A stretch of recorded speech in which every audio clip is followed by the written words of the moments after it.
Hello বন্ধুরা, আসসালামু আলাইকুম। আশা করি সকলেই ভালো আছেন। বন্ধুরা, আপনার হাতের মোবাইল ফোনটা আপনি কেনার পর থেকে ইউজ করতেছেন প্রায় ধরুন ১ বছর, ১.৫ বছর বা ২ বছর হয়ে গেছে।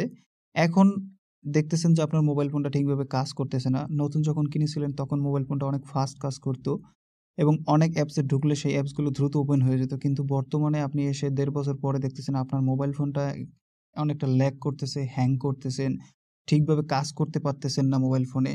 এই জাতীয় প্রবলেমগুলো যদি আপনার মোবাইল ফোনে দেখা দেয়, তাহলে আপনি কি করবেন এবং কিভাবে এই জিনিসটার সমাধান করবেন? অনেকেই আপনাদেরকে অনেক ধরনের সিস্টেম দেখাবে। কিন্তু আসলে অ্যাকচুয়াল যে সিস্টেমটা সেটা কিন্তু কেউ দেখায় না। একটা স্টেপ দেখাবো, অ্যাকচুয়াল একটা স্টেপ এবং এই স্টেপটা এপ্লাই করার পরে আপনার মোবাইল ফোনটা আপনি ১ম নতুন যেভাবে কিনেছিলেন ঠিক ততটাই ফাস্ট হয়ে যাবে। এজন্য কি করতে হবে? আপনাদের মোবাইল ফোন থেকে সরাসরি চলে যেতে হবে সেটিংসে। সেটিংসে যাওয়ার পরে আপনারা এখান থেকে সার্চ বারে ক্লিক করবেন। তারপরে এখানে ট্যাপ করে আপনারা লিখবেন হচ্ছে রিসেট। কি লিখবেন? রিসেট। রিসেট লিখে আপনাকে কি করতে হবে? এখানে সার্চ করে দিতে হবে। তো আমরা এখান থেকে রিসেট লিখে সার্চ করে দেব। ওকে? তো আমরা এখানে রিসেট লিখে সার্চ করার আগেই দেখা গেছে আমাদের সামনে একটা অপশন অটোমেটিক্যালি চলে এসেছে রিসেট অপশন। ক্লিক করব এটার উপরে। যখন এটার উপরে ক্লিক করব তখন আপনাকে ঠিক এরকম একটা অপশনে নিয়ে আসবে। তো আমাকেও নিয়ে এসেছে দেখুন রিসেট অপশন এখানে দেখাচ্ছে। আমরা ক্লিক করব এটার উপরে। ক্লিক করার পরে এখানে আপনাকে মোটামুটি ৩ টা বা ৪ টা অপশন দেখাবে।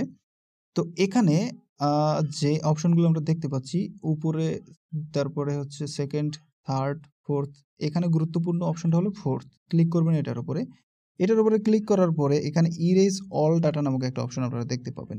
এই অপশনটার উপরে ক্লিক করে দিলে আপনার মোবাইল ফোনটাকে কি করতে হবে? রিফ্রেশ হয়ে সব ডাটা ডিলিট হয়ে আপনার মোবাইল ফোনে যত অ্যাকাউন্টস আছে, যত ইনফরমেশন সেভ আছে, যত ধরনের আপনার ক্যাশেস ফাইল আছে, জাঙ্ক ফাইল আছে, মোবাইল ফোনটার মধ্যে যত ধরনের আজে-বাজে জিনিস আছে সব একদম রিফ্রেশ হয়ে আগেই যেভাবে নতুন ফোন ইউজ করতেছেন সেইভাবে একদম নতুন হয়ে যাবে।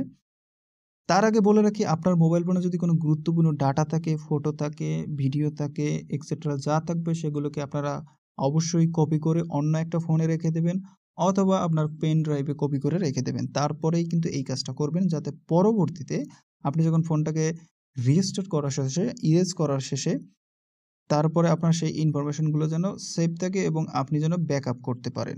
ঠিক আছে? তারপরে আপনারা সম্পূর্ণ ডাটাগুলো সেভ করার পরে এখানে ইরেজ অল ডাটাতে ক্লিক করে দিবেন। ক্লিক করে দেওয়ার পরে আপনার মোবাইল ফোনটা একদম সম্পূর্ণ আগের মতো নতুন হয়ে যাবে। দর্শক শ্রোতা এই একটা অপশনের মাধ্যমেই আপনি জাস্ট আপনার মোবাইল ফোনের হ্যাং, ল্যাগ প্রবলেমগুলো সলভ করতে পারেন। আর যে যত সিস্টেম দেখাক না কেন তাতে কোনো লাভ নেই। তো দর্শক শ্রোতা এই ছিল আজকের ভিডিওটা। আশা করব ভিডিওটা ভালো লাগবে। ভিডিওটা ভালো লাগলে ভিডিওতে লাইক দিয়ে চ্যানেলটাকে সাবস্ক্রাইব করবেন। ধন্যবাদ সকলকে।